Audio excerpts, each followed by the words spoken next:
que al tomar la opción de la democracia, que era muy arriesgada, por supuesto, nadie más la había tomado en esa zona, ni la tomó el mundo, hasta pasar prácticamente 2000 años.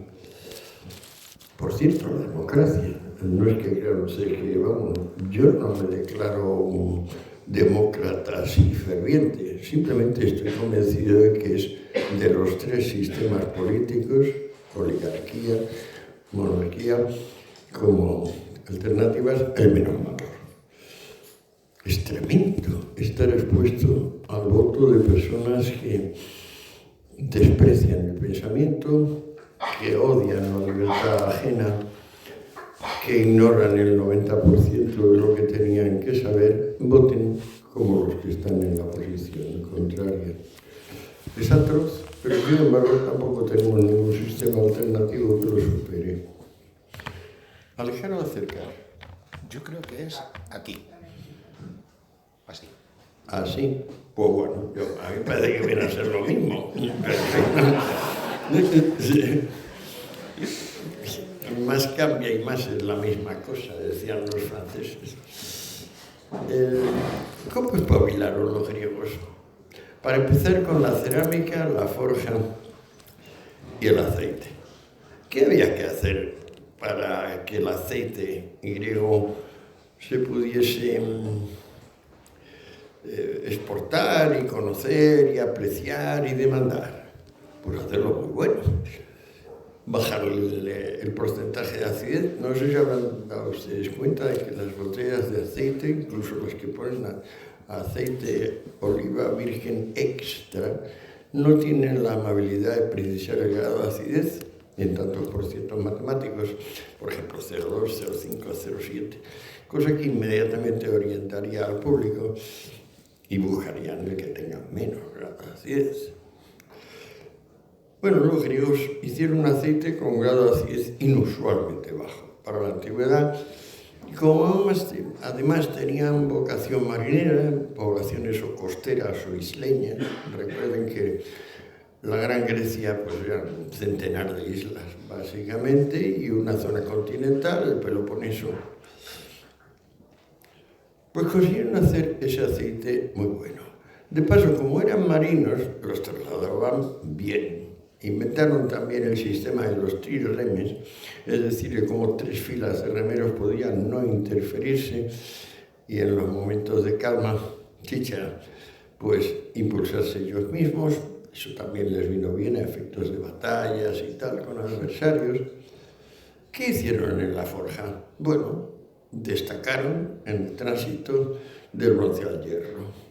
El armamento mejor de aquellos tiempos lo lleva el hoplita griego. El hoplita es un soldado que se paga a sí mismo su equipo, y el equipo es básicamente un excelente escudo, un excelente yelmo, una excelente lanza, protectores que le llevan desde un poco más arriba de la rodilla hasta el tobillo.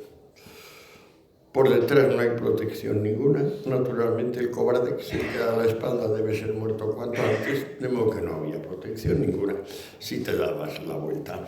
Entonces la protección era si ibas de frente y te mantenías de frente. El equipo del hoplita, que como les digo se lo pagaba él a sí mismo, era tan ejemplar, tan demandado, que muchos, por ejemplo los persas, que sufrieron terribles derrotas a manos de los griegos en condiciones numéricas muy inferiores, se lo atribuían en parte a la fiabilidad del escudo, la lanza y sobre todo el yelmo. Recordaron ustedes que dejaba los ojos, así muy bonito el yelmo corintio modélico, muy bonito. Y no, también se puede comprender que viendo a un tío con ese careto, ya te daba un pequeño susto. Ellos llevaban espada corta, también como complemento, pero fundamentalmente era la lanza y la unión. La unión, los griegos la obtuvieron precisamente a partir del núcleo democrático, que para nada empezó con Atenas. La primera república democrática probablemente es Sibaris, 100 años antes o así, el florecer Atenas, el darse cuenta de que la democracia, que votasen todos, era lo menos malo, hizo que esta gente políticamente espabilada empezase a espabilar, como ya les digo, en términos económicos. Con la cerámica, no, todavía no hablo de cerámica, con el aceite, con la forja y la cerámica. La cerámica, la verdad es que en tratamiento por horno y por materiales, los mesopotámicos, los egipcios, habían ido tan lejos como los griegos, pero ese espíritu de los griegos les permitió tener un arte que aún en nuestro tiempo se puede considerar inigualado. Una mezcla de dinamismo, idealización, realismo, remate técnico impecable. Por ejemplo, si van ustedes al Louvre y se van viendo todas las salas de la antigüedad, pasan por Egipto, Mesopotamia y de repente se acercan a la escalera y toda aquella grisura que han estado viendo salas y salas desaparece. Surgen figuras blancas que danzan, que aunque son de mármol, parece que se mueven. Ese es el arte griego, es el arte de los demócratas, el arte de los que trabajan, el arte de los espabilados. Es una representación de lo divino en la tierra, es una representación de la tierra en lo divino, es traer la tierra a Dios y Dios a la tierra. Es la alegría de vivir, es la celebración de la libertad, del sexo, del conocimiento, de la amistad y sobre todo de la innovación.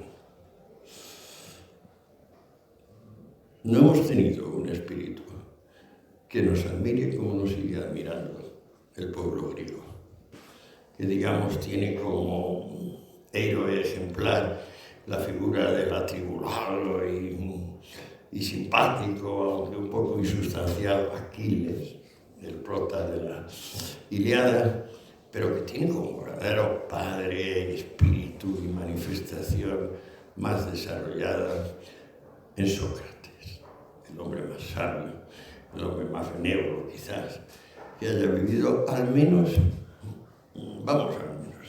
el único comparable con Jesús en peso en la historia universal, como maestro y guía. Bueno, pues estamos con aquello de que la cerámica griega aprovechó el arte griego. Entonces, tanto la cerámica que se llama de labio rojo, como la cerámica negra, como la que no está clasificada en estas líneas, sigue siendo asombrosa. Es decir, no hay nada remotamente comparable. Cuando Picasso intentó imitarla a principios del siglo XX, se dio cuenta del grado de maestría que aquello llevaba consigo. Los griegos creo que empezaron demostrando que es lo mismo: la libertad, el conocimiento, la justicia, la belleza y el bien. 4 cosas que uno tiende a separar, pero que en realidad son la misma cosa. Son aristas de la misma joya que uno se ha ido haciendo.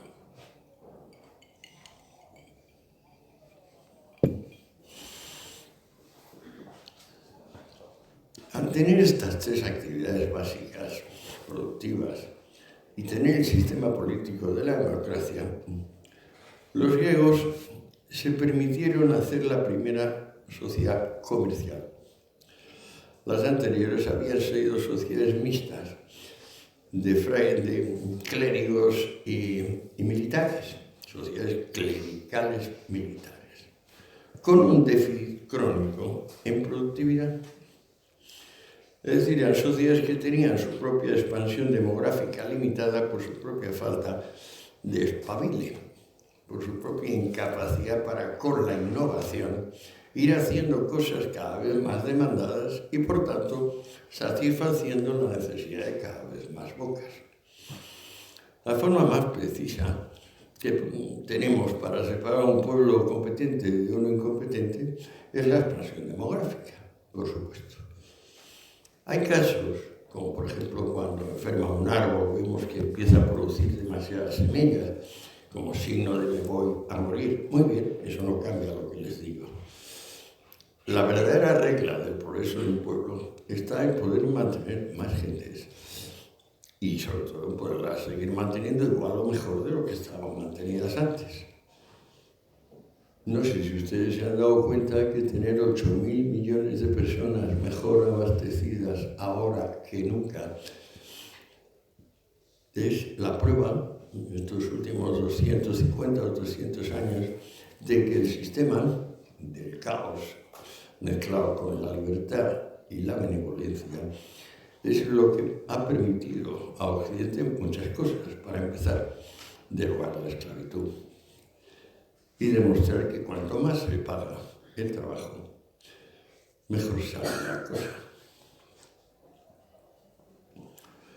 Las sociedades clericales militares, que es lo que nos pasaba cuando estábamos en el Louvre y veíamos salas y salas egipcias y mesopotámicas y admirábamos aquello diciendo, uy, qué pericia y tal, hasta que de repente al llegar a los griegos llega la vida, llega la danza, llega el cumplimiento, llega la innovación, llega la belleza, llega la irreverencia, pero sana y productiva. Pues bueno, eso mismo le pasó a Grecia con respecto del entorno. Había una gran potencia, el equivalente, digamos, a la Unión Soviética en sus mejores tiempos, que era Persia, y dijo, no, tú vas a ser mi vasallo. Ya, tu vasallo. Primero les zurraron en 2 guerras y luego en la tercera vino Alejandro y dijo, me voy a meter hasta el corazón de vuestro territorio y voy a abolir esta civilización y voy a crear la mía. ¿Y la mía cuál es? Pues la del señor que les mencioné, Sócrates, ayudado por el que había sido su maestro, el maestro de Alejandro Magno, Aristóteles. Hay unos 50 años entre la enseñanza de Sócrates y el curso de filosofía durante 2-3 años que le da Aristóteles a Alejandro, para que Alejandro sepa de qué va el rollo y haga en cada país de los que va venciendo militarmente las operaciones adecuadas para que sea una exportación del modelo griego. En el sentido de arte, ética, política, moral y sobre todo estructura productiva. Uno de los errores más extendidos, yo mismo, desde la investigación que me tomó 20 años de los enemigos del comercio, estoy hablando de 20 años compartidos, o sea, trabajar 10 horas diarias, 20 años sin sábados ni domingos, salvo excepciones. Bueno, pues aquello me acabó terminando 3 tomos que cada uno viene a tener 1000 páginas, si las notas se iban del tipo del 8 al tipo del 12, que es el general, un poquito más de 1000 páginas por volumen. Es un rollo macabeo, a pesar de todo creo que ha quedado bastante ameno de todo lo que cabe. Y entonces, cuando uno referencia la historia del espabilen, la historia del despertarse, el salir de esa cosa autoritario grisácea que preside las salas del Louvre y entrar en esa zona de incandescencia vital que llega al aparecer los griegos. Bueno, una cosa no sabía al empezar el libro y poco a poco me fui dando cuenta que las personas creen que el mejor negocio es conseguir avasallar y esclavizar a los demás, ponerlos a trabajar para uno. Y que ya, con eso ya está todo bien. Y que nos van a salir rentas y vamos a vivir. Para nada. Ya Montesquieu, en el espíritu de las leyes, habla de la misma veta de cobre que está entre Turquía y Bulgaria. En Turquía la tienden esclavos, en Bulgaria, hombres libres. Naturalmente los hombres libres suponen una nómina, gasto extra. Además de la nómina, pues hay que pagar los créditos de los bancos, que son privados. Bien, todo eso es pasivo. ¿Qué mina produce más? ¿La turca o la búlgara? La búlgara, por bastante más de 4/5 partes. ¿Y esto cómo es? Pues esto es muy sencillo. Cuando conseguimos avasallar a alguien y hacer que trabaje para nosotros, la invención, el esmero, el cuidado, el remate, lo que la cosa es, va desapareciendo progresivamente. La chapuza va creciendo y terminamos en un arte de la desidia. Así acaban todos los pueblos esclavizadores. Así le fue a la empresa soviética, pero así le había ido a las obras públicas romanas. Y así fue toda la Edad Media, así fue la suerte del mundo, hasta que se descubrió que la libertad era la única religión que merecía cultivarse en todo tiempo y lugar. Que con la libertad y la remuneración que se sigue de la libertad, las cosas se multiplican. Y no solo se multiplican, sino que se perfeccionan. Y por tanto, son demandadas. No hay especie más interdependiente que la humana.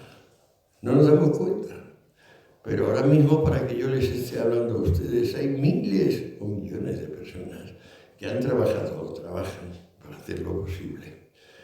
Otras especies, imaginen los lobos o el perezón paraguayo, son bastante más autónomas. La nuestra es la más dependiente y, sin embargo, parece que no se ha dado cuenta todavía de que sin libertad, sin la libertad que cada cual confiere a su vecino, no vamos a ninguna parte. Esto es, nos pasa lo que le pasó a Roma cuando se consolidó el sistema de que la esclavitud pasara del servicio doméstico a toda la zona profesional. No sé si se habrán dado cuenta de que es bastante distinto tener esclavos para que te hagan de doncella y cocinero que tener esclavos como arquitectos, ingenieros, profesores.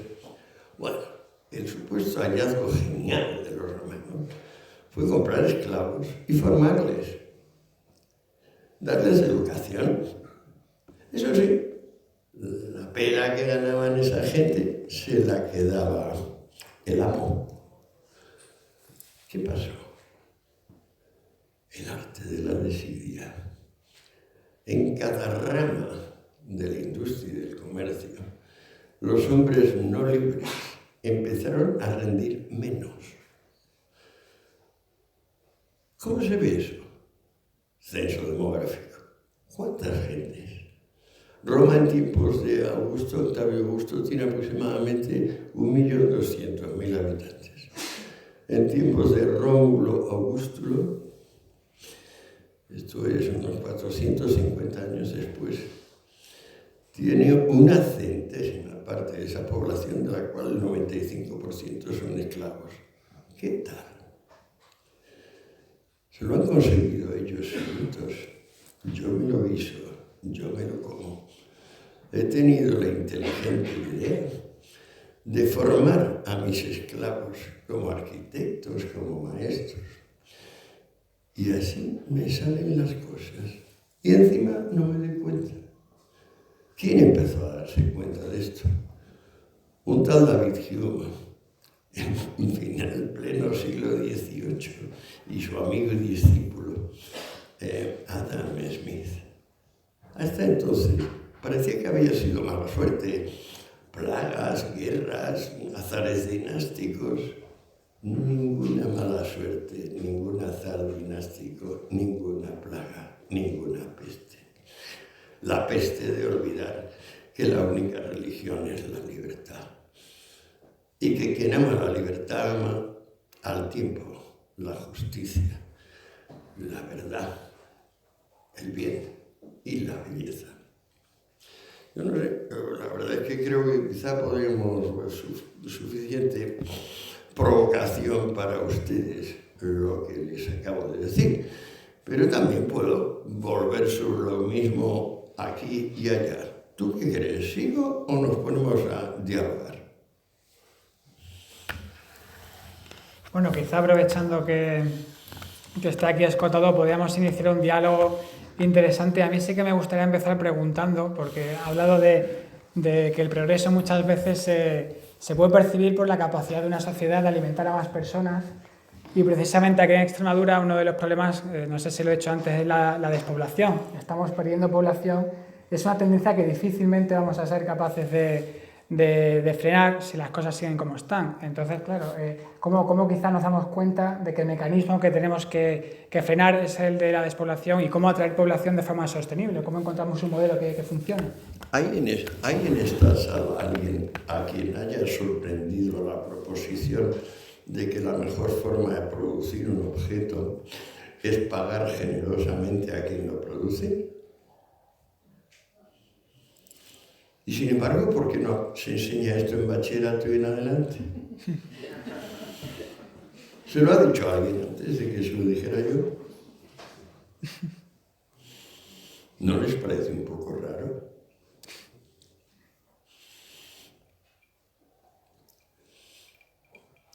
El censo, la cantidad de gente que podemos alimentar y la medida en que la alimentamos, eso no engaña.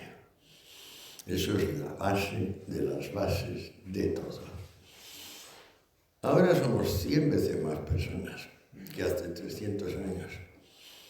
Y sin embargo, nos parecen cosas de hecho, milagros del porte de lo que es un móvil. Yo no lo tengo, pero mi hijo sí lo tiene. Yo lo que sí hago es trabajar sin parar con internet y con el ordenador.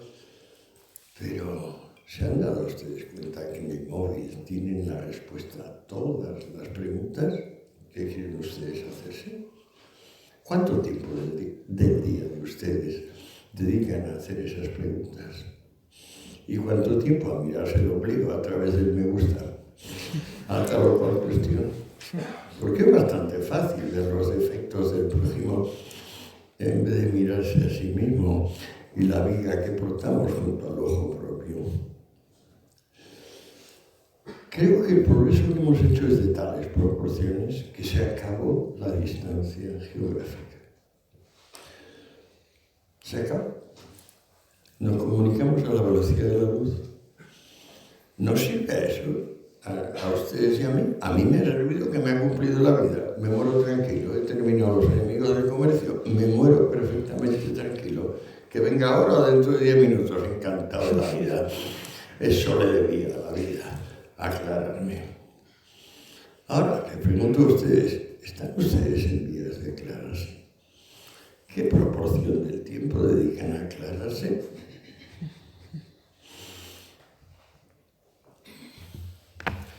Ahora, si no les molesta, me sigo bebiendo un poco el whisky, que si no, no me lo bebo.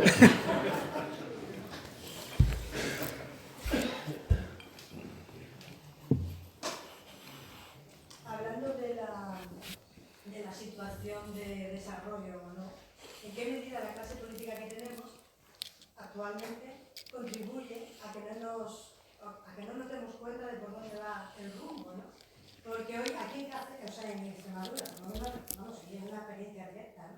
La mayoría de los jóvenes que en mi trabajo me encuentro con circunstancias, todos quieren preparar una posición a una administración pública, y a los políticos les viene muy bien, porque es una manera de tener a la gente comprada relativamente, ¿no? Es decir, le damos, le ayudamos, le proponemos, y al fin y al cabo son sumisos. Es el pan y fruto de los romanos, y se me ocurre pensar. Entonces me gustaría que me dijera qué opina, en qué medida los políticos que tenemos contribuyen a que no progresemos.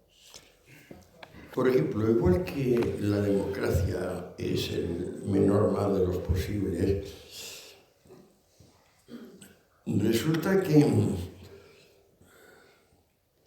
lo ideal economía sería que en vez de que vayan surgiendo problemas, un grupo de personas muy competentes se encargue de prever lo que hay que hacer y entonces pues produzca los bienes necesarios, encauce el consumo en la medida debida y la distribución también, y entonces la racionalidad preside algo que si no es anárquico.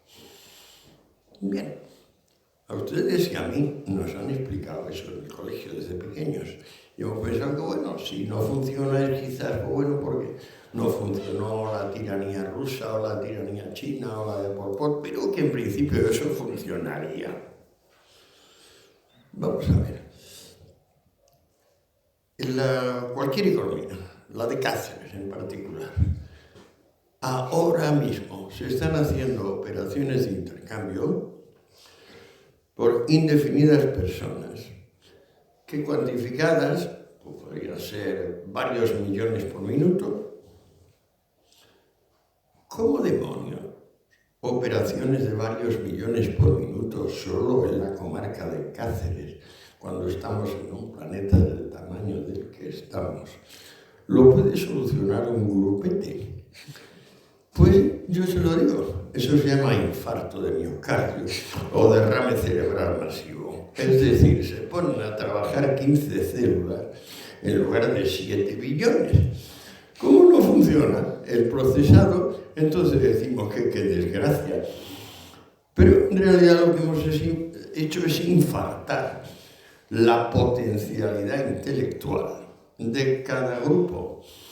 Igual que Internet al fin nos deja el culo al aire y nos dice, pero bueno, aparte de echar en cara a tu vecino, a ver cuándo empiezas a echarte en cara a tu macho. Pues igual sucede con la economía.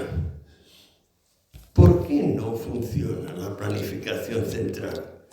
Pues porque supone excluir la inventiva, la autonomía, el trabajo continuo, la innovación, que deriva de que estén actuando todos, en vez de fulano y mengano, que es la solución mesiánica aplicada al caso. Qué bueno es que el mundo vaya como va, porque desde luego no es por nosotros, que somos más lerdos, más ignorantes y más pasivos de lo que pueda imaginarse. Simplemente por lo que les acabo de decir. ¿Quién les ha contado que el trabajo esclavo no funcionaba? ¿Pero acaso no hemos ido a primaria, a secundaria y a la universidad? ¿Qué hicieron? Que no nos contaron esa cosa tan elemental. ¿Por qué seguimos padeciendo lo que padecemos?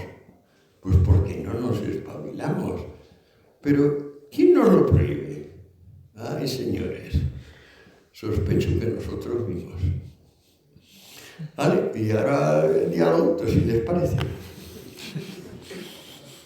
Nosotros mismos lo prohibimos, pero porque nos hemos criado en una tierra en que existe miedo.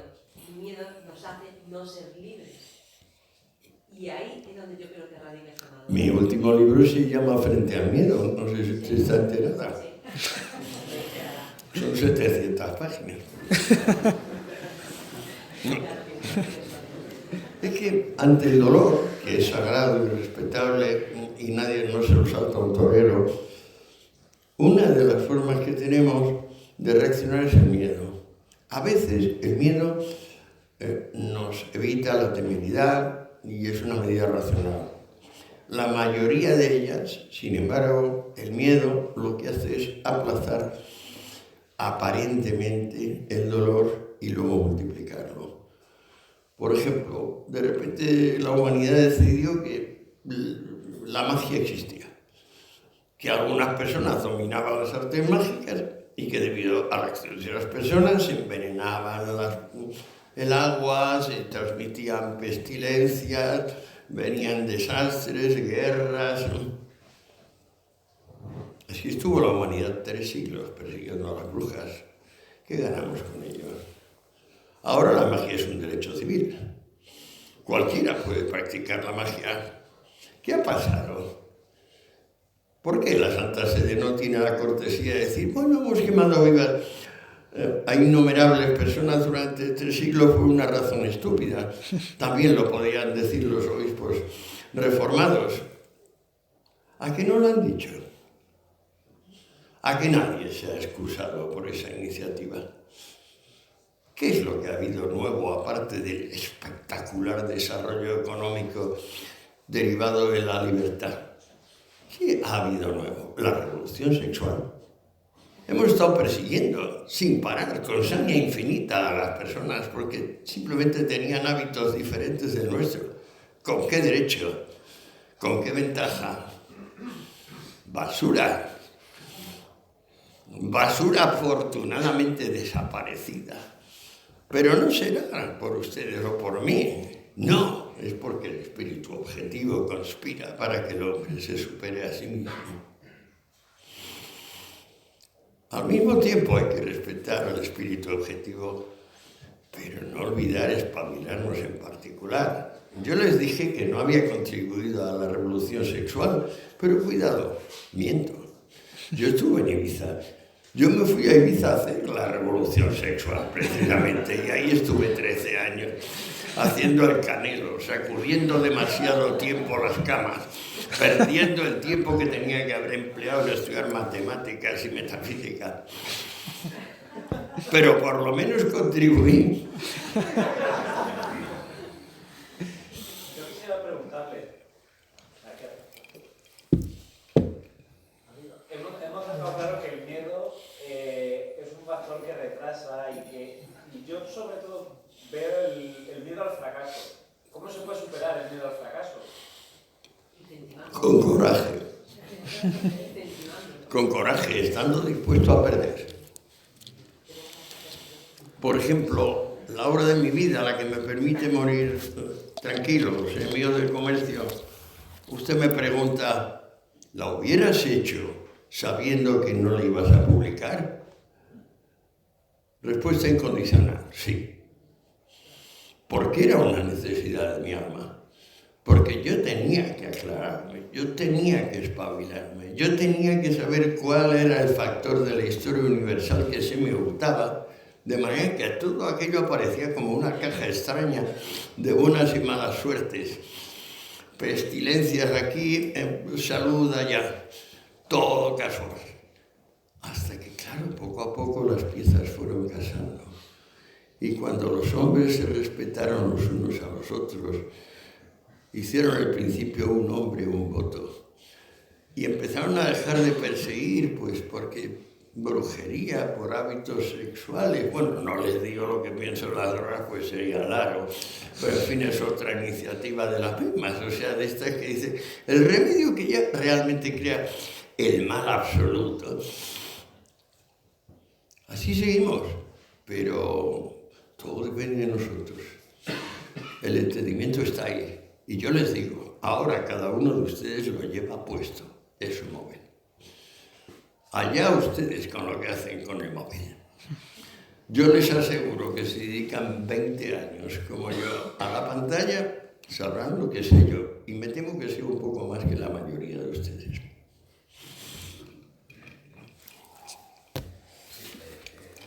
Ha comentado, y estoy totalmente de acuerdo, que la libertad es el principio que debe de mover a Santo Antonio.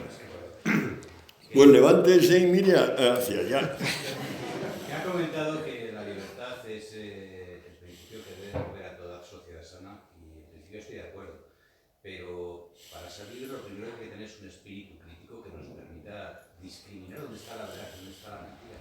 Si no, lo que tendremos será una ilusión de libertad que nos hará esclavos de otra manera, y creeremos ser libres cuando realmente no lo somos. Ya, pero usted está poniéndose en la circunstancia peor. ¿Qué tal empezar y conseguir esa excepción antes de plantear la excepción posible? Sí, bueno, es que de hecho es que hay mucha gente que se piensa libre cuando realmente está tomando decisiones totalmente condicionadas.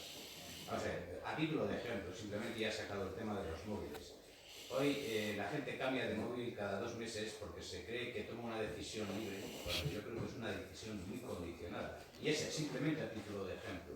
Es decir, hay muchas decisiones en la vida que tomamos suponiéndonos libres y realmente no lo somos. Es una, no sé, es Sí, pero es que usted cree que para ser libre tiene que ser incondicionado. Y usted sabe, yo sé, y todos los que estamos aquí, que somos libres a despecho de estar condicionados. La libertad es empuje, ímpetu, arranque. El decir, no voy a... Lo contrario de lo que usted ha dicho. Uy, a lo mejor me quiero poner a ser libre y luego con eso consigo ser menos libre todavía. No, señor mío. No. Para empezar, ¿la gente quién es? O sea, ¿usted forma parte de la gente o no? Bien, pues entonces, como forma parte usted de la gente, no es un significante válido en el discurso. Es decir, porque no le distingue a usted de los demás.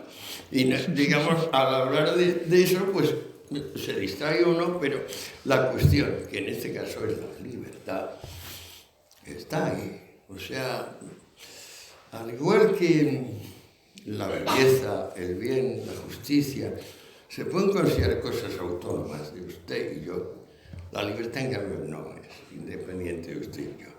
La libertad es personal e intransferible. Y el hombre que se pone, a la mujer, a ser libre, sabe a lo que se expone. Y más en una cultura funeraria como la nuestra, donde a las personas se les reconocen sus valores una vez que se ha constituido en fiambre, que es la única manera de hacerse soportable el mérito. Ya de antiguo, no es ninguna novedad. O sea, Cervantes, Quevedo, Manrique, etcétera, etcétera. Nuestra cultura lo sabe perfectamente, sin perjuicio de seguir practicándolo. Yo me presentaba a 3 pruebas académicas y créame que siempre me ha encantado estudiar.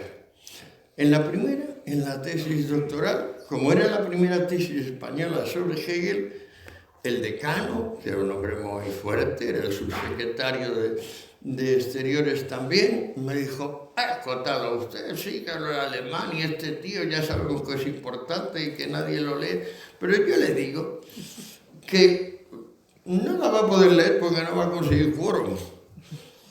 Aquello me molestó. Y le dije, usted es un renacuajo. A mí no me chista usted no es nadie. Y veremos. Y efectivamente, tardé 4 años, pero leí la tesis, me tuve que ir con un notario, etcétera, etcétera. Cuando llegaron las oposiciones a titular, que nos convertimos todos los adjuntos, que éramos temporales, teníamos contratos de 5 años, éramos unos 8.000, se convocaron y prácticamente era una cuestión de trámite. Éramos 8.200. 2 personas quedaron fuera. Uno era una profesora muy competente que estaba en Berkeley, el otro yo. Ay, qué cosa más justa, ¿verdad? El estamento académico otra vez respondiendo al hombre que dice usted es un renacuajo, al que se atreve a decir que yo mando y tú obedeces. Luego me presenté por primera y única vez en mi vida a cátedras, cuando era el único de toda la facultad, bueno, y de toda España, y que en el área de ciencias sociales tenía 6 sexenios de investigación reconocidos. Aparte, multitud de publicaciones, muchas obras traducidas. ¿Qué pasó? Que los 7 catedráticos me pusieron un 0 cada uno. Los otros 12 concursantes tuvieron de 9,5 para arriba. Yo ya lo sabía. Es decir, me presenté aclarándole al tribunal que ya era consciente de que iba a pasar semejante cosa, que me importaba un bledo, porque simplemente le había prometido a mis hijos que haría esa última ordalía, ese último paripé de pasar por la cuestión. Sabía que me abría la vía jurídica para reclamar. Iba todo perfecto hasta que mi abogado me traicionó en el último momento. Hizo que me llamara una semana antes por un mail. Yo le puedo meter en la cárcel al abogado por esto, pero a mí qué me importa el abogado. Yo quería ganar al ministerio, yo quería cambiar las posiciones. De modo que ahí se quedó ese pobre batracio. Pero todavía no acabo de contarme mi relación con el gremio, que tanto he amado, con el gremio de la pasión de mi vida, que es el estudio. Llegó el momento de ser emérito. y yo quería seguir en la universidad.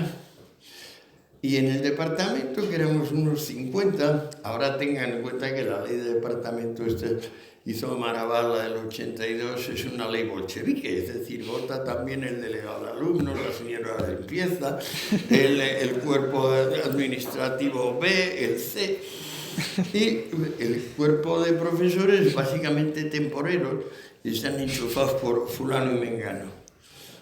43 del departamento. A votar, sí, bueno, sí me conceden la meritura. Se ha concedido la meritura a todos los profesores de mi edad anteriores. No, ¿cuál es la proporción? Bueno, el 93% votan contra mí. ¿Pero por qué? Si no sale de su bolsillo. Si yo he dedicado la vida a estudiar, otra cosa no, pero estudiar, pues de esto estamos hablando.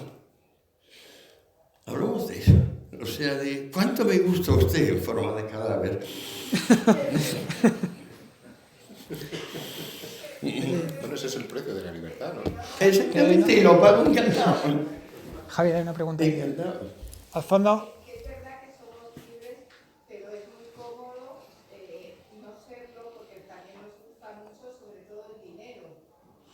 Y el dinero y el acceso a los puestos mejor pagados, pues tiene que ser, o sea, tienes que tragar para acceder a esos puestos y lo tienen montado los políticos en todos los ámbitos de educación, de sanidad, de todo a través de la libre designación, no de los concursos de mérito. Yo creo que ahí ese es el problema, que si quieres llegar a esos puestos tienes que tragar con lo que te digan los de arriba. Eso es la parte mediocre de los que tienen dinero. Los que tienen dinero de verdad, como Bill Gates o Larry Page, el fundador de Google, no han agachado la cabeza nunca.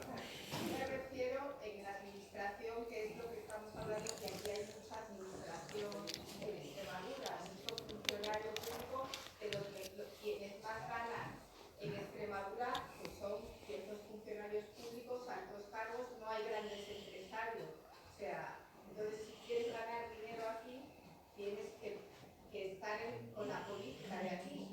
O ser un gran empresario. O ser un gran empresario, pero... ¿Y a qué espera?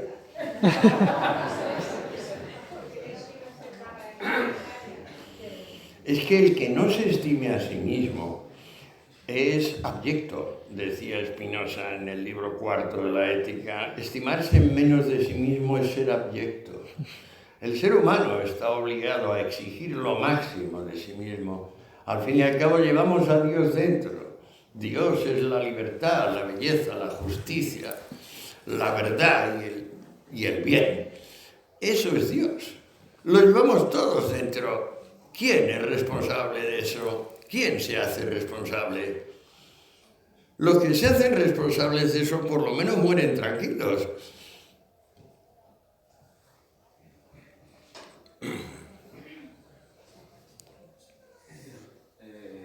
Bueno, yo quería igual saliéndonos un poco del tema, no del tema de la libertad, sino del tema de la política concreta y hablando un poco del espíritu objetivo. Tengo el placer de enseñar filosofía, de enseñar y aprenderla con muchachos en secundaria. Y bueno, quería simplemente dos notas. La primera es que sí que en cierto modo podemos pensar que en el futuro hay personas que están enseñando cosas que no se enseñaban antes, como por ejemplo, yo lo he aprendido de ustedes, la diferencia, ahora estamos hablando Marx, enseñando de bachillerato, la diferencia entre casta y clase social. Y clase. Cómo la confunde Marx, etc. ¿No? Yo no me había dado cuenta. Muy bien, gracias. Lo ha visto usted muy bien. Sí, no, me lo ha enseñado usted, la verdad. Entonces, bueno, un poco porque también reconcilie en ese sentido que hay diferencias. Y hablando del futuro, y creo que tiene una relación directa con la libertad y con el espíritu objetivo que debían, relacionándonos mucho con lo que hablo con los muchachos sobre la privacidad, etcétera, y cómo manejamos nuestra imagen, nuestra huella digital y todo esto, ¿no? Porque hay confusión, la verdad es que hay confusión. Y me interesa sobre todo el tema del Big Data y cómo la toma de decisiones, porque si hablamos de libertad en general, estamos hablando de elección. Y cómo esa lección, el por qué intuyo, no me gusta del todo los discursos que azuzan a la comprensión de que, por ejemplo, todos los políticos tratan de cercenar nuestra libertad, etcétera, etcétera, etcétera. Ya ve usted que yo no he dicho ni palabra de eso. Sí que existe, ¿no? Cómo el Big Data, como tal, que no es un sujeto, no es un sujeto concreto, ¿cómo puede tomar la iniciativa en ese sentido y nosotros ser complacientes a la hora de otorgarle a él o a ellos la capacidad para tomar determinadas decisiones? Igual que una compañía de seguros puede saber por cómo yo, en el coche que es nuevo y tiene sus ordenadores, etcétera, y sabe qué cantidad de ruedas gasto, cada cuánto las cambio, cómo la gasolina, sabe si conduzco agresivamente o no, y cómo esa información la empresa de seguros no me lo va a preguntar a mí en confianza, sino que va a ejercer su libertad de preguntárselo a un algoritmo matemático, ¿no? Tenemos el caso de, no sé si es un Mario Broma, un chascarrillo, puede serlo ahora, no tanto en el futuro, de un robot de inteligencia artificial que se presenta como candidato al alcalde de Tokio. Fantástica noticia, la vi ayer. Fantástica, muy estimulante.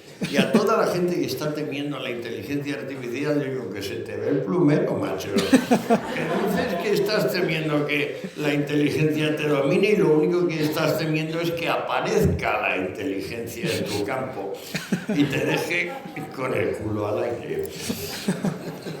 Eso es lo que temes. No, déjenle. Y en cierto modo, cuando nosotros estamos preguntándole si la mujer que me gusta me va a poder ser infiel o no, el hecho de mi libertad de elección no va a ser cercenada constantemente y cada vez más, precisamente por algoritmos matemáticos, que en cierto sentido, yo valoro la inteligencia, obviamente, darle valor, en todos los sentidos, ¿sí? En lo que se nos pueda plantear. Pero no hay en el discurso de tratar de explicar que es que el ser humano por naturaleza es un poco vago, etcétera, y por tanto no tenemos lo que nos merecemos, etcétera. Es un poco contradictorio con el hecho de que hayamos llegado hasta donde hemos llegado, ¿no? Y si vamos a dejar en el futuro todas las decisiones a algoritmos matemáticos, reconociendo nuestra incapacidad para ejercer libremente poder equivocarnos. Pero usted empezaba con el espíritu objetivo, ¿no? Sí. Es que en cierto modo, ¿qué es el Big Data? Pero ¿qué es el espíritu objetivo más que aquella parte impersonal de nosotros mismos? Exacto, que son los datos que acumulan. Hombre, no, pero en la parte impersonal de nosotros mismos no es directa, inmediata y localizadamente los Big Data. ¿O sí cree usted que es eso? Me parece que es hacer. Caramba, pues a mí no se me había ocurrido pensarlo así. A mí me parece que todo lo que sepan de mí, digamos Putin, indirectamente a través de Assange, de mis hábitos privados, no me perjudica lo más mínimo. Es como una especie de broma. En comparación con los daños que me causa mi pereza, mi desidia, mi aplazar las cosas, y decir, luego, lo que sé que tengo que hacer ahora. Así me da bastante risa a Putin y a Assange manejando lo que indirectamente por flecos y tal saben sobre mi conducción, mi gusto con las mujeres, cosas por el estilo. Quizá porque no hemos hablado de un parámetro que sí debíamos tomar en cuenta. ¿Hasta qué punto miramos la realidad con o sin pesimismo? ¿Hasta qué punto la misantropía penetra nuestro discurso? Yo creo que la misantropía penetra el discurso en la medida misma en que nos permitimos hablar constantemente de no seres. Por ejemplo, Assange, por ejemplo, Putin. Son prototipos de no sustancias. Parecen ser, pero en realidad no son. El tiempo los devorará como todas las formas de no ser. Pero fíjese que es muy amplio. Hay un tal Deleuze que habla del cuerpo sin órganos. ¿Ah? Sí, gracias. Hay otro que habla de individuo no individualista. Esto se llama comunismo en términos políticos. Hay otros que hablan de la quimera llamada Satán. Es decir, es un ser que es tan poco ser, que no tiene nada de Dios. Pero las personas no se han dado cuenta que eso es no ser. Y por lo tanto, quimera. Mera imaginación. Nada de realidad. ¿Cuántos partidarios del no ser hay actualmente? Por ejemplo, en esta sala. Bueno, pues no lo sabemos, habría que hacer un análisis detallado de cada cual. Yo me declaro partidario del ser, en cualquiera de sus variantes. Cualquier no ser me resulta tan ridículo como, por ejemplo, imaginen ustedes el no sombrero. ¿Por qué se ha difundido tanto el no ser utilizando el lenguaje humano? Pues porque en el lenguaje humano hay dos tipos de partículas. Unas que se refieren a lo real, son los nombres y los verbos.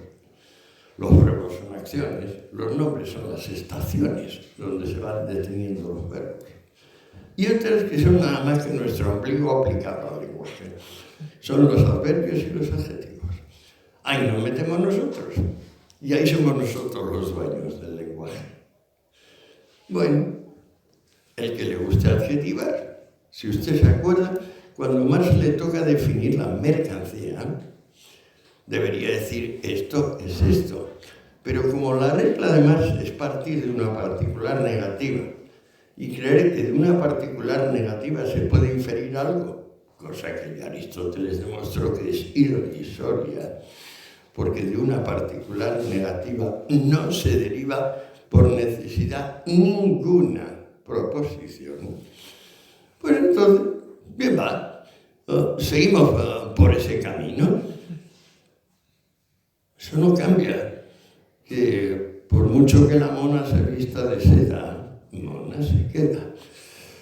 La sustancia afirma, la sustancia dice sí, la sustancia habla el lenguaje del perdón, la sustancia busca reconciliarse y sin embargo se revela como una fiera, saca sus uñas y lucha hasta la muerte si alguien pretende avasallarla, aunque sea punto así. Los seres humanos que luchan por su libertad hasta morir y al mismo tiempo están dispuestos a morir por la palabra del perdón, esos son los que dejan escrito en la historia de la especie algo que a mi juicio vale la pena. Los otros, bueno, los otros son los partidarios del no ser, los que adjetivan, los que les ponen adverbios, los que se siguen mirando el ombligo y a eso llaman realidad.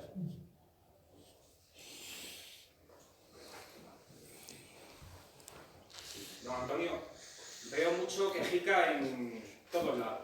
¿Verdad? En redes, en la tele, en todos lados. ¿Cree usted que si la gente, la persona o el individuo, en vez de dedicarse a quejarse tanto, hiciera algo y se fijara más en vez de, por así decirlo, quejarse y no ver que hay mucha gente que puede ser mejor que en otras cosas y admitir todo eso, cree que si en vez de hacer todo eso hiciera algo, hiciera cosas, hiciera realidad cosas...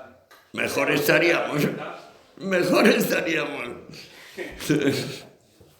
Es lo que estoy intentando decirles. Afortunadamente no se lo dice un adolescente. Yo sigo teniendo un espíritu un poco raro, como de medio niño, pero se lo dice un anciano con una amplísima experiencia del mundo.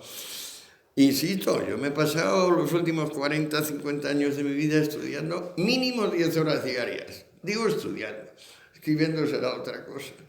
Y eso me permite, digamos, una fluidez verbal y un manejo de datos que no tanta gente tiene. Y esto es la fundamental razón por la que estoy hablándoles yo a ustedes en vez de ustedes hablándome a mí. Esteban, ¿querías decir algo? Sí. Muchas gracias por sus palabras y le quería hacer una pregunta. Yo siempre he defendido que la filosofía no es solo saber, sino saber vivir. Lo he dicho a los adolescentes y a mayores. Entonces, con la experiencia que acaba de mencionar ahora, con esos años que usted ha dedicado que creo que es un ejemplo de lo que es intentar que ese binomio vaya en el mismo barco, me gustaría preguntarle, usando una palabra que usted usa también en alguna ocasión, sobre todo con el tema de las drogas, la palabra sucedánea. A estas alturas, aunque usted haya intentado eso, ¿cree que el mundo está lleno de sucedáneos porque usted aspira a algo más o no? Bueno, yo he conseguido, a pesar de estar rodeado de sucedáneos, encontrar las sustancias puras, aquí y allá. Me refiero al mundo de las drogas, en concreto. O sea, si usted va a comprarle a los gitanos heroína, le van a dar, pues a lo mejor algo al 5%. Pero eso no quiere decir que si usted no lo busca bien, no puede encontrar ese mismo producto al 98%.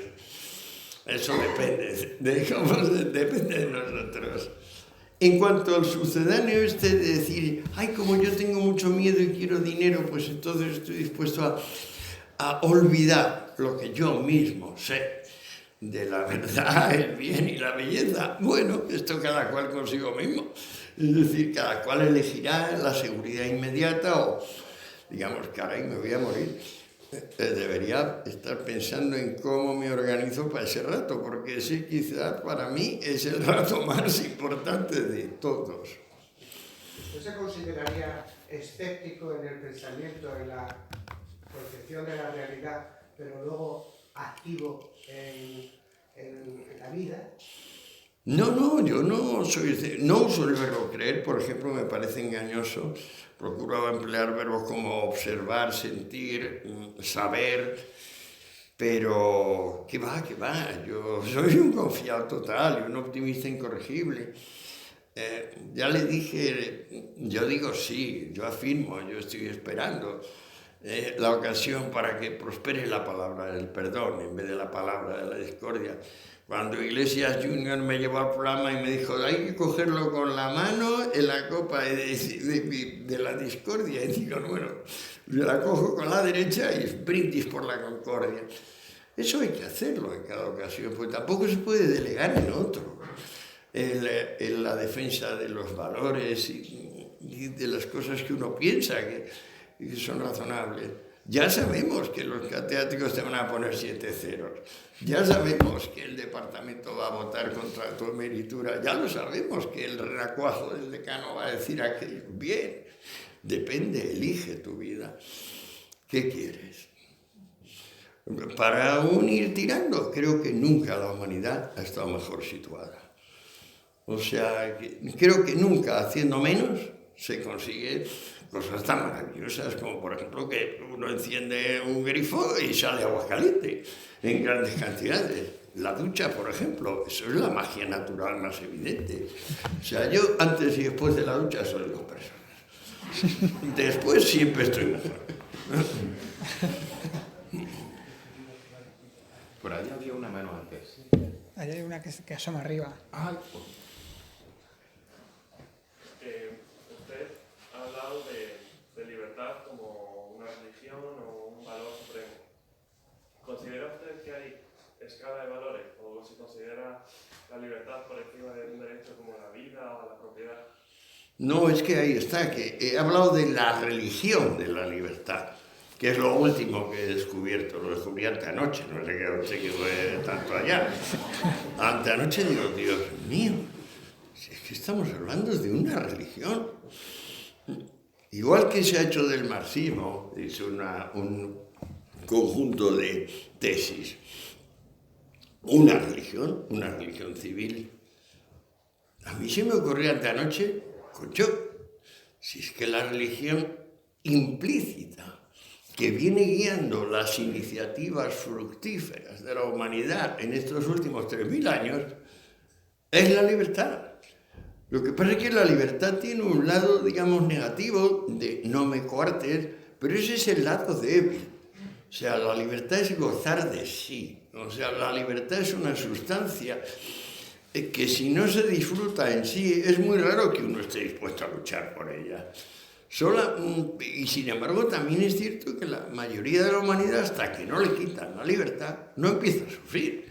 Y no se da cuenta que al verse privado de libertad también se ve privado de comida, de bebida y de otras cosas. Es decir, que privar a los hombres de libertad acaba siendo privar de inventiva su trabajo. Y eso significa recortar el número de población, recortar el número de bocas que se pueden alimentar finalmente. O sea, que la libertad es buena por arriba, por abajo, por todos lados, y que tenemos que concebirla como sustancia. Ahora, para eso hay que amarla y por sí misma, cosa que es raro. Porque, para empezar, toda la educación que hemos atravesado no está orientada a eso.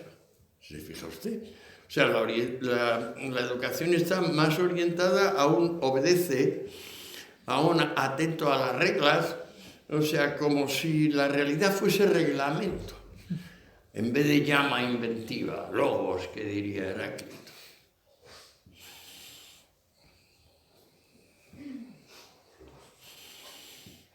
Menudo repaso les estoy metiendo, ¿eh? Porque esto parece un sermón extraño, pero es un sermón. Yo he leído su tratado de las drogas, pero me llama mucho la atención cuando he escuchado en conferencias o en entrevistas, ¿no?, la defensa que hacen estas sustancias. Y claro, yo estoy relacionado con el mundo sanitario y he vivido casos de personas penosos por el consumo de estas sustancias. Claro, son los que se han creído la prohibición. Yo le digo una cosa que le va a interesar enormemente. ¿Había uno solo de esos antes de que se prohibieran las drogas? ¿Había una sola persona que abusase de las drogas que ahora son abusadas antes de que dejasen de ser de venta libre en las farmacias con una intensa promoción publicitaria? Yo le contesto, son los 3 tomos de Historia General de las Drogas. No. Todo es una pamema y un paripé, un crearle el papel, la coartada, a las personas que ya de por sí tienden a no cumplir con los demás, a no tener la reciprocidad de decir, tú sigue haciéndome la cama y tú ganas la pasta por mí. Yo soy una víctima, pasó por allí aquel polvito y me quedé colgado. No, señor, eso es mentira. Goya, Goethe, Bismarck eran usuarios regulares de heroína y de morfina. A usted no se lo han contado porque eso lo ocultan. Marco Aurelio se desayunaba un abadejito de opio porque se lo recetaba Galeno, el padre de la medicina científica. Es que ha cambiado el opio y en tiempos de Marco Aurelio y Freud era fu y ahora es fa. No. Lo que ha cambiado es la legislación, los roles sociales, la sociología. Lo que ha cambiado es el papel. Ahora damos con las drogas, algunas, una coartada para que nuestros hijos, los más tontitos, incapaces de nuestros hijos, se cuelguen de ellas como de una excusa. E incluso pues dan de comer a 1 millón o 3 o 5 millones de drogabusólogos que están especializados en tratar los abusos de droga, pero no saben que la humanidad lleva 4 o 5 mil años sin ningún problema con las drogas. El problema vino de prohibirlas.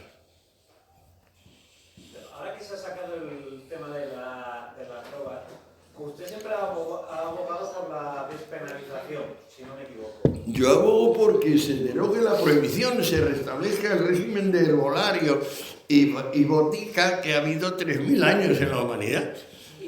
¿Qué opinión le merece, por ejemplo, una desregularización de las armas?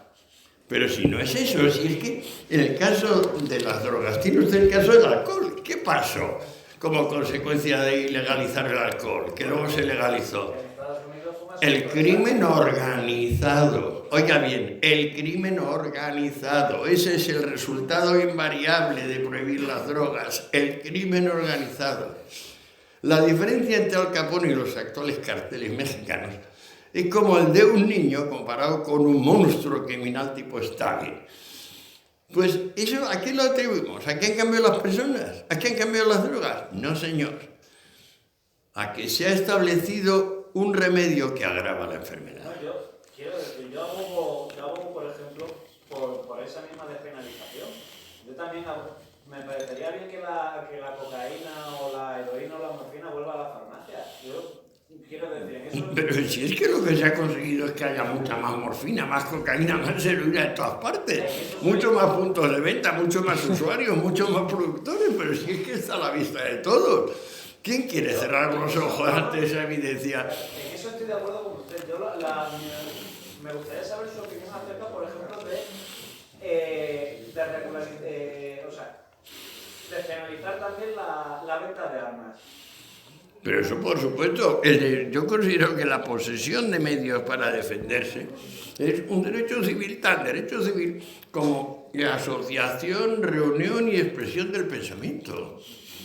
No faltaría más, pero sí que ahora resulta que si obedeciésemos lo que más o menos nos inspira Zapatero, pues cuando vienen a casa y se ponen a violar a nuestra mujer, a nuestra hija, no se te ocurra darles un garrotazo. No, llama a comisaría. Ahí tiene a un hombre que ha sido condenado porque asaltaron su casa. Van dos, es una vergüenza. Yo ni pudiera, lo que parece que cogería un fusil de asalto. Porque esta cosa mucho hablar, pero hay un cierto momento donde hay que tomar las armas. Y en este caso hay que tomar las armas para decir que este tipo de basura es basura. O sea, cualquiera que entre de noche en la casa de una persona merece morir. Sin más.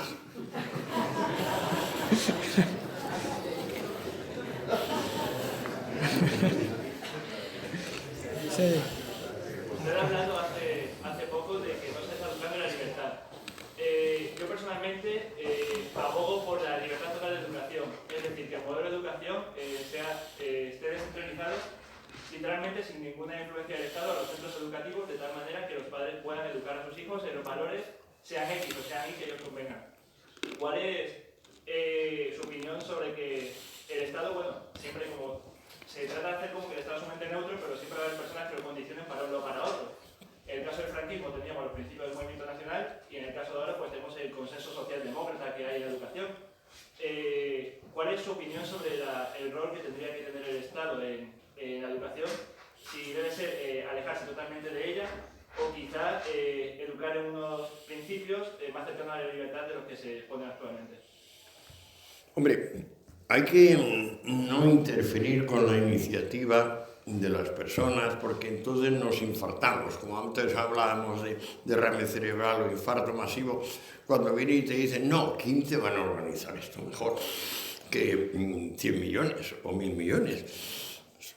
Terrible error. De modo que el Estado, en materia de educación, lo que tiene que hacer, a mi juicio, primero es no interferir iniciativas que no sean ilegales. Naturalmente, nada de lo que está prohibido por las leyes debe realizarse. Y después de eso, el Estado tiene que darse cuenta de lo que es su naturaleza. Es decir, que es una institución que surge cuando las sociedades civiles llegan a un grado de prosperidad, conciencia de sí, desarrollo científico, que las permite renunciar al familismo, al privilegio, a la servidumbre. Y el Estado como tal es siempre inocente y es un servidor de la libertad. Entonces, teniendo esto como norte, como brújula, yo creo que tampoco hay mucho margen de error. Yo quería preguntarle acerca de su opinión, haciendo un análisis como hace de la historia, desde el inicio de los tiempos, de esa contraposición entre las ideas, podríamos definirlas de libertad por un lado, como los espabilados y los no espabilados. Sí, y luego la idea de seguridad, que muchas veces viene derivada del miedo. El miedo a opinar diferente, el miedo a no estar integrado en un grupo, el miedo a ser excluido, el miedo a plantear otras opiniones o a romper la tónica general, que eso es lo que hacen muchas personas, se autorrepriman. Eso se llama gregarismo. No puedan expresarse libremente, claro. Y es algo que la autocensura es mucho peor que la verdadera censura. Es mucho más peligrosa. Y eso es algo que ocurre hoy en día, en general. Entonces, y siempre ha ocurrido, por supuesto. Entonces, contemplando esos dos contextos, ese dualismo, se puede decir, contrapuesto a lo largo de la historia, quería preguntarle su opinión acerca de los momentos, de cómo han ido transcurriendo Y esos momentos que hemos visto en que ha habido una mayor libertad, donde ha aflorado el ingenio y la creatividad, como por ejemplo en la antigua Grecia, en el momento de la época clásica y helenística sobre todo. Luego, la Viena de Freud, la Florencia de los Medici. Y luego esa regresión, por ejemplo, en la época medieval, que no me refiero a visto la Ámsterdam de Spinoza. Continuamente se ha remansado en la Salamanca, de la Escuela de Salamanca. Pero luego esas épocas de parón, por ejemplo, la Edad Media, que alguna vez he escuchado que era la época mayor de comunismo. El mayor tiempo que duró comunismo en la historia fue la Edad Media, claro. Y luego la santa pobreza. Con el siglo XX y con las dos ideologías, que me pareció muy interesante la entrevista que le hace Pablo Iglesias, la estuve viendo y salió un momento el tema del comunismo y del nacionalsocialismo. Son hermanos gemelos univitelinos. Usted le decía eso y Pablo Iglesias se quedaba sorprendido, decía, no es posible, se quedaba de piedra. Sí, pero ¿qué le vamos a hacer? Quería preguntarle también sobre eso, porque el debate quedó un poco en el aire en la entrevista y querría que ahondase un poco más sobre el tema. No, si es un manifiesto, y no solo es que son hermanos gemelos univitelinos porque sí, es que si hay una persona a quien adora y admira a Stalin, es Hitler. Y lo dice, o sea, tenemos documentos de puño y letra de Stalin diciéndolo, aparte, por supuesto, de declaraciones de terceros diciéndome lo ha dicho. O sea, no hay duda alguna. Tampoco hay duda alguna de que para Hitler el modelo es Lenin. O sea, Stalin ahí es un escalón intermedio entre Lenin y Hitler. Son iniciativas tan contiguas, insisto, univitelinos, o sea, ni siquiera son dos sacos amnióticos diferentes, es el mismo saco amniótico. Entonces, el sujeto sale exactamente igual. Por eso, la Checa calca sus reglamentos, son 200 y pico artículos. No, la Gestapo calca los 200 y pico artículos de su reglamento de los de la Checa. Por eso, la obra Ser y Tiempo de Heidegger se publica un poco antes que la obra El Ser y la Nada de Sartre. Son aparentemente lo más distinto. El uno es un cura que lo han echado de los jesuitas, el otro es un anticlerical militante, el uno es un señor normal y el otro es un enclenque bizco con bastante mal aspecto. Sin embargo, la sustancia lo que dice es que el ser es no ser. O sea, Heidegger habla de pernoctar en la angustia y ser para la muerte. Sartre llama la vida una pasión inútil, un viscoso borboteo de lo orgánico. ¿Y qué dices, O sea, sois blasfemos, blasfemáis sobre la vida, ¿no? Los dos despreciáis lo que hay, lo único que os han regalado, ¿no? El latir del corazón, el fluir de la sangre, eso os da asco, ¿verdad? Vaya con vosotros, estáis muy bien nacidos, ¿no? Pero es muy parecido a Lenin y a Hitler, que nacieron para odiar. O sea, que no tienen positividad en sus almas, que lo único que quieren es ser obedecidos. Cada vez que alguien les dice no, enferman. Lenin literalmente, o sea, sí, le caía postrado en cama con 38,5 y calambres. Y al margen de la figura, por ejemplo... Y Castro igual, a Castro desafíale ya desde pequeño, pero estos detalles se saben más adelante. Son psicópatas, son domadores de hombres. Hasta que vengan hombres de verdad y digan, tú renacuajo, de aquí no pasas, miserable. Y al margen de la persona de Stalin o de Lenin, por ejemplo, decía Castro, la ideología en sí, ¿qué opinión le merece como ideología, como un conjunto de ideas? ¿Cuál? El comunismo, precisamente, hablando del tema de libertad, seguridad... Bueno, el comunismo es como la prohibición de las drogas. Es el típico remedio que agrava espectacularmente la enfermedad. Me alegro, gracias. Hola, le recuerdo terminar de una serie y quedarme con una imagen que era un cruce de caminos, un semáforo, un coche, no va nadie, un desierto, se ve claramente que hay nadie, y llega y aún no viendo a nadie, estando en rojo, la persona se para. Y así termina y bueno, me lleva a preguntarme hasta qué punto la sociedad que hemos creado en cierta medida ha eliminado el libre albedrío, y eso nos hace, en parte... De eso nada, por eso está usted preguntando eso y yo contestando aquí. De eso nada. Pero nada de nada. Y es vano siquiera sugerirlo, a mi juicio.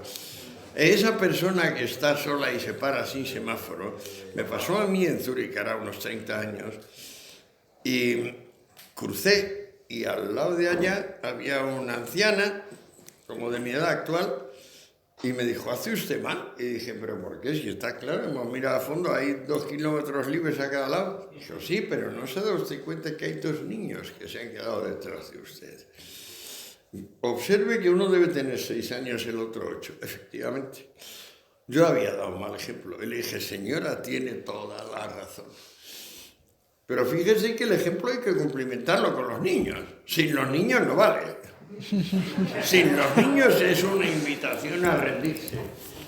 Es lo que les propongo que no hagan en ningún caso. Incluso cuando ya estemos muriéndonos, siempre hay momento para arrepentirse, tomar el buen camino y morir tranquilo. Sí,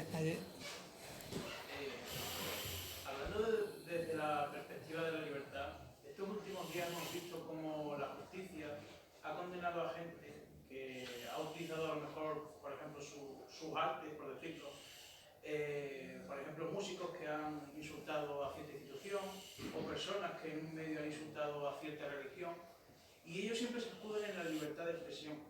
¿Usted cómo ve que esas personas se escuden en la libertad de expresión para poder justificar su libertad para dejar a otras personas? Bueno, tratándose, por ejemplo, del Pepe Rubianes o del chalao este de los tal, bueno, creen que ser deslenguado equivale a ser libre. Creen que reclamar su banalidad tiene algo que ver con que los demás salgan beneficiados con un aumento de sustancia. Con su pan se lo coman allá ellos, yo no me lo creo, pero tampoco les condenaría. O sea, me gustaría, por ejemplo, ponerles a cada uno de ellos con un reloj de ajedrez, 15 minutos tú, 15 yo, y vale, y ahora la tele. A mí me gustaría tratar a cualquiera de estos dos de esa forma, hablando de lo que fuere, para que se enteren de dónde están y quiénes son. Esa misma gente, luego si tú le ofendes a ellos, son ellos los que acuden a la justicia que tanto odian y que tanto... Por supuesto, es incoherencia pura. Son ganas, son protestones, son provocadores. A mí a veces me dice, Antonio es provocador y tal. Pues yo la verdad es que nunca he querido provocar, lo que siempre he querido buscarme a mí mismo. Y eso es lo que haré hasta el último rato. Y ese es el hombre verdadero. Yo tengo una teoría. La persona o el hombre realmente libre es el que se asienta sobre sí mismo. Eso lo tengo más claro que la agua. Y respeto muchísimo y admiro, y por fortuna conozco que es auténtica veneración. Y es con el esfuerzo, con el ejemplo, con la generosidad. Eso es Diciendo sí, afirmando. A los políticos se les llena la boca la libertad, a todo el mundo la libertad. La libertad es algo más grande, más... Es eso lo que yo... Es sustancia, la libertad es sustancia en y por sí. Oiga, que se nos está haciendo tardísimo. ¿Qué tal si nos vamos a cenar?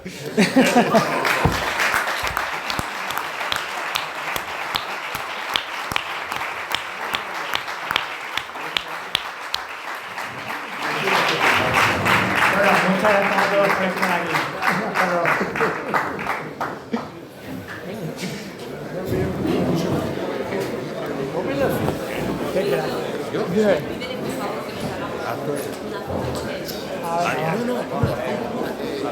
Antonio, ¿te importa que nos hagamos una foto de grupo? Siempre que yo no miro, que tienen lo que sea. ¿Todo bien? Ha ido muy bien, vale. Vale, ahora ya está muy No, pero la verdad, magnífico. La verdad que Me gustaría haceros una foto con usted. ¿Sería posible?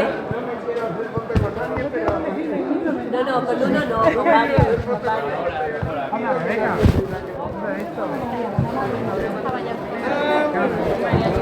¿La mamá?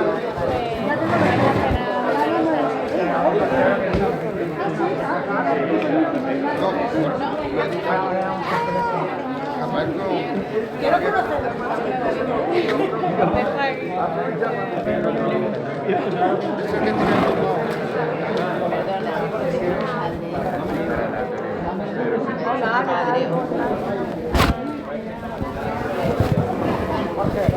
¿Qué tal? Súper divertido. ¿Sí? ¿Por qué?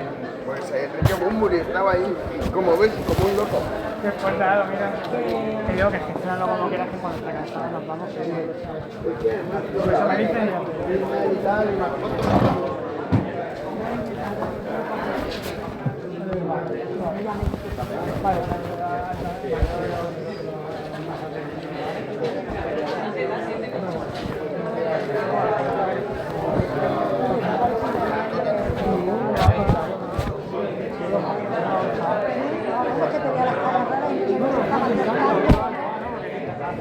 Bueno, y luego que no sé más.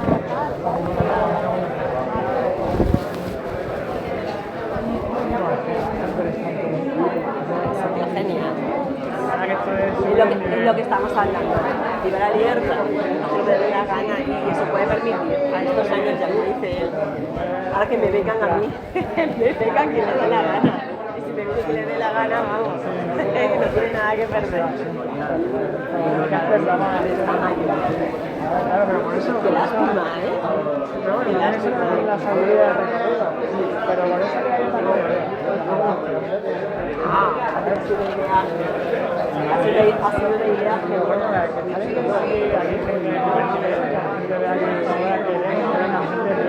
Y además, un ejemplo total absoluto, claro, bueno, me va a parar.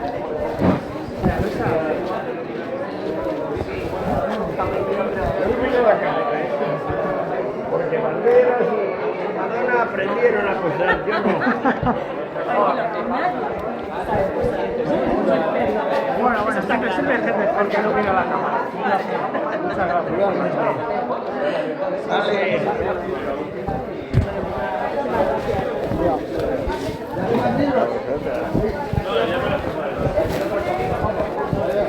La cámara, cuidado. Fotito.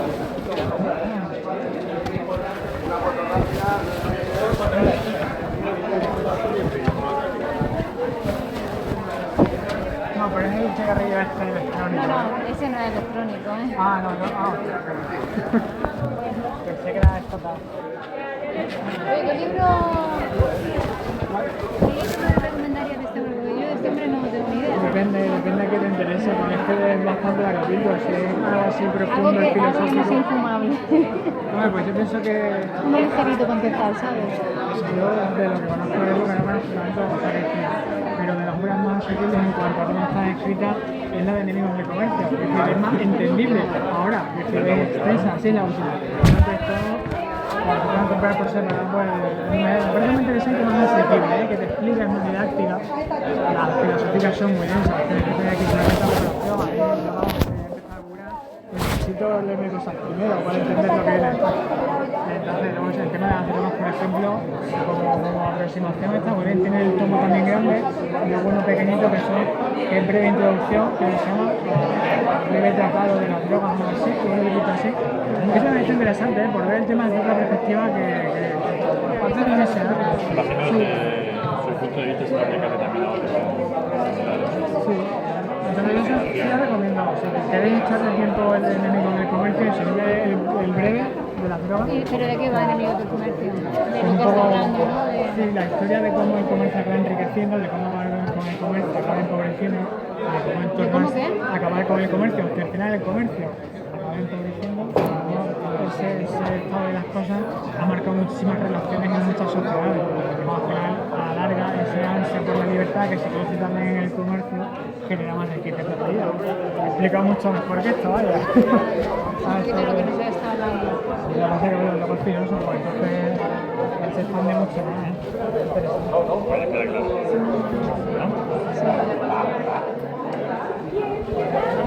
Venga, pues muchas gracias. Venga.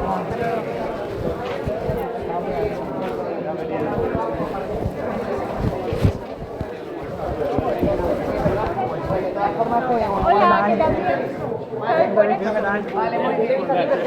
No, es que ya, por eso. No, he llegado a las 8:30, pero he estado fuera porque me ha empezado a llamar un montón de gente. O sea, todo el mundo no sé qué ha pasado, se ha cortado todo el mundo a mí, me ha empezado a llamar y tarda un montón en entrar. Y ya me he subido arriba porque nada, bien. Vamos a hacer una foto ahora.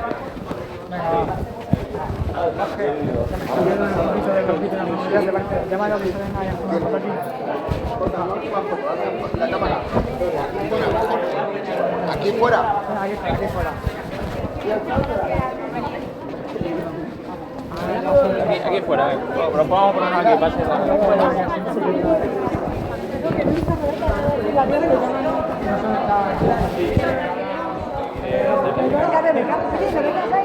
Sí.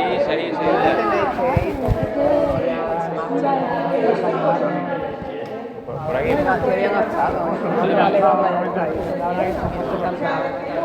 Oye, ¿qué me dejas hoy? Tenemos una foto así que salimos todos también. Voy a dar con el hijo que... Sí. Jorge.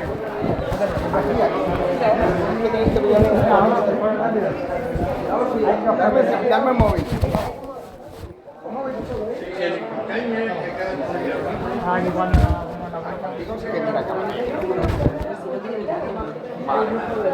Tampoco lo vamos a poner ahí.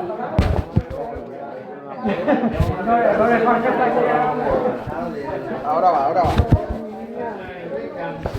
Bueno, ahora.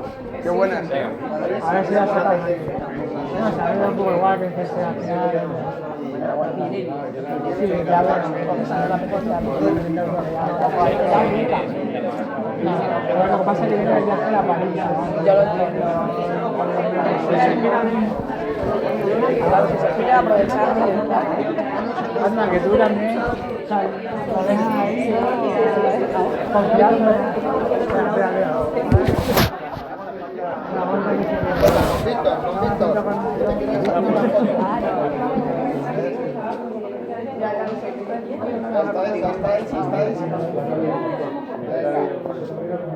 Usted no mire, no se preocupe. No, tío, no. Es que cuando tienes de tierra hay que tomarlo en consideración, hijo.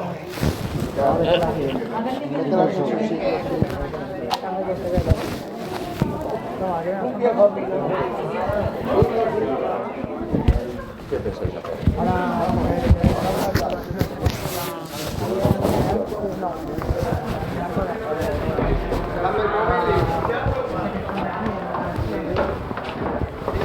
Espérate, mira, es que no sé el nombre. Si me dices... Pasa que está en hijo en Barcelona. Oye, Mira, ahora te digo. ¿qué tal todo? A mí me ha encantado. Todo de puta madre. No, el tío sí, pero el sitio... No, todo perfecto. Bien, La organización, el sonido, todo. El wiki. El wiki, Esa ha sido buena.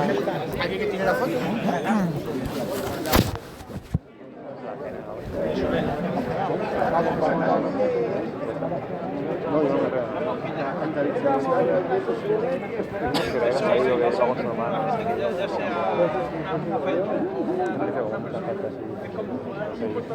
Vamos, tengo reserva para otro, tampoco veo.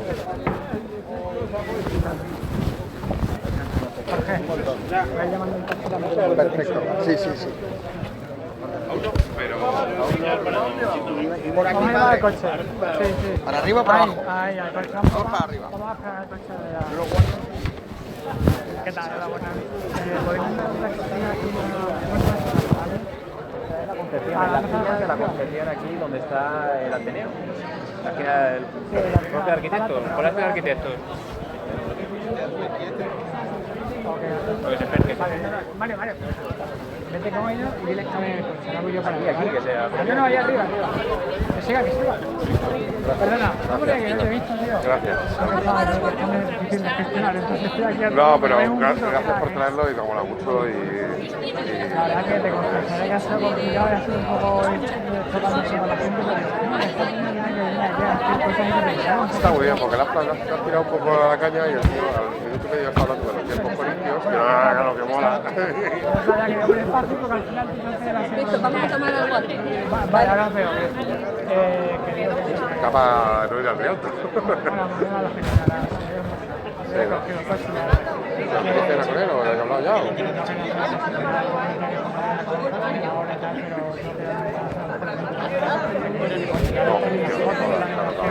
Así que la acompañaré. Pero bueno,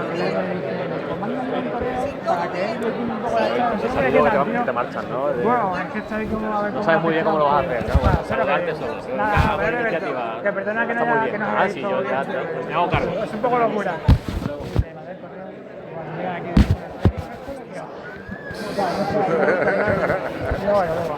¿Qué puede salir mal? Exactamente, ¿qué puede salir mal? Luego ahí, la gente tal y eso, esa parte divertida, pero la primera media hora sí. El desconocimiento y eso... Eso siempre aporta, porque con un montón de ideas. Y el símil ese del infarto de cómo funciona la personalidad, y se ocurre el tiempo. Claro, no es que verdad. Entonces, joder, luego para sacar conclusiones de lo que dices, es verdad que hay gente que más fondo, ¿no? De entender lo que está diciendo. Seguramente es una oportunidad que tienes que saber. Pero mira, yo me gusta que venga aquí.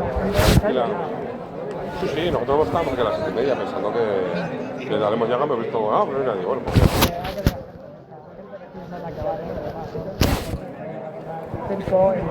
si otra la semana que viene yo vuelvo. A ver si va saliendo gente. Yo lo hago todos los viernes, si quieres. Pero si, bueno, si os animáis a este rollo, yo encantado. Y bueno, hemos empezado por todo lo alto, así que estoy bien. Oye, pues nada, muchas gracias por venir. No, gracias a ti por traerlo y ya está. Yo no sabemos nada hasta la semana pasada que me dijo... Sí, es que ha sido... Me dijo Víctor, ¿qué eres contado? Y si esto no está en la web de la nada. Se ha contado, digo, oye, pues, tengo que decirte que viene este hombre en tal hora. Claro. Bueno, pues esta vez es un poco complicado. No, puta madre. Y ahora aprovechalo que nos hemos aguantado un ratito esta noche y ahí te va a dar la cara B y esa... Bueno. No te molesto más. Ahora sí me han dicho que... Víctor, ¿cómo me llevas a tener? Sí, no, pero porque me han dicho que luego que lleva a subir y no sé, ella... ¿Qué va? ¿Me lo voy a decir? Sí, Sí, porque me cuenta con... Oye, muchas gracias. Es el alto solo, ¿sabes? Así que no sé qué hacer. ¿Dónde duerme? Duerme en el hotel de Madrid. Pero ella que te diga lo que sea, llévale a cenar. Pero no podemos invitar a más cosas. Sí, hombre. Así que no sé si se ha planteado por su cuenta. Es que, claro, como sí, es que es complicado de un poco... Ya os contaré. Bueno, sí, ya nos contará. Claro, porque va a ser una cena súper interesante. No sé. Bueno, hasta luego, ya, fantasía.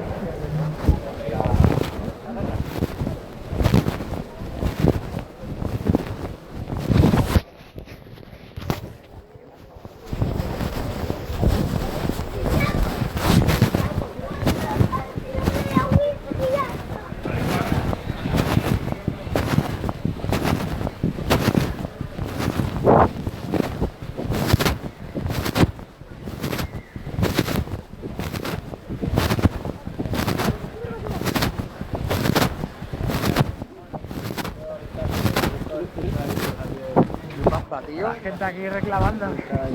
No, mira, está aquí el coche. Sí. A ver, ¿cómo se llama el restaurante? Se llama Puerta de la Estrella, que está en la Puerta de la Vale, Estrella. pues Puerta de la Estrella. ¿Cómo viene también? Yo puedo ir andando. Bueno, pero la gente si quiere... ¿Cuántas entradas hay aquí? Yo no lo sé. ¿Cuántas tú? Voy yo. Es allí, Puerta de la Estrella. Bueno, pues vamos todos. Vamos. Ah, tú también entras. Pues... Puerta de la Estrella. Guíale, ahora aparezco yo por allí, ¿vale? ¿Tienes tú la pasta? Sí. Móntate con ellos. Ah, vale, por aquí. Bueno, chicos, Jorge, ahora os veo, ¿vale? Venga.